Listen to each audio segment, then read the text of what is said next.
Welcome to SRS colour roofing sheet Salem. 35க்கு 16ங்கிற set சைஸ்ல stone coated roofing sheet inner false சீலிங்கோட இந்த ப்ராஜெக்டை ஃபினிஷிங் பண்ணி கொடுத்துருக்காங்க. இந்த ஒர்க் எங்க செஞ்சிருக்கோம்னு பார்த்தீங்கன்னா நாமக்கல் டிஸ்ட்ரிக்ட் கீராம்பூர்ல தாங்க இந்த ஒர்க் நம்ம கம்ப்ளீட் பண்ணி கொடுத்துருக்கோம். ஆல்ரெடி நாமக்கல்ல நிறைய ப்ராஜெக்ட் ஒர்க் செஞ்சு கொடுத்துருக்காங்க. அது மூலியமா வந்த ரெஃபரன்ஸ் ஷீட் ஒர்க் தாங்க இந்த ஒர்க்கும். இதில் யூஸ் பண்ணியிருக்க red colour stone coated roofing sheet வீட்டுக்கு ஒரு ராயல் மற்றும் ரிச் லுக் கொடுக்குதுங்க.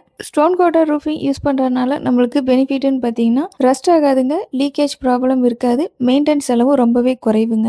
பல வருடங்கள் எந்த பிரச்சனையும் இல்லாம நீட்டா யூஸ் பண்ணிக்கலாம். நம்ம எக்ஸ்பீரியன்ஸ் டீமோட strong steel structure, accurate measurement மற்றும் பர்ஃபெக்ட் ஃபினிஷிங்கோட இந்த ப்ராஜெக்டை ஃபினிஷிங் பண்ணி கொடுத்துருக்காங்க. இன்டீரியர் பார்த்தீங்கன்னா ஒரு லக்ஸுரி ஃபீல் கிடைக்கிற மாதிரி ஃபால் சீலிங்கை நீட்டா ஃபினிஷிங் பண்ணி கொடுத்துருக்காங்க. உங்களுக்கும் இந்த மாதிரி ரூஃபிங் ஒர்க் வேணும்னா ஸ்கிரீன்ல தெரியிற நம்பருக்கு கான்டாக்ட் பண்ணுங்க. நம்ம சேனல் இப்பதான் ஃபர்ஸ்ட் டைம் பாக்குறீங்கன்னா சப்ஸ்கிரைப் பண்ணி ஃபாலோ பண்ணிக்கோங்க. 15 இயர்ஸ் எக்ஸ்பீரியன்ஸோட அனைத்து வகையான கேரளா மாடல் ஷீட் ஒர்க்கும் குவாலிட்டியாகவும் பட்ஜெட் ஃப்ரெண்ட்லியாக செஞ்சு கொடுத்துட்டு இருக்காங்க. தேங்க்யூ ஃபார் வாட்சிங் அவர் சேனல்.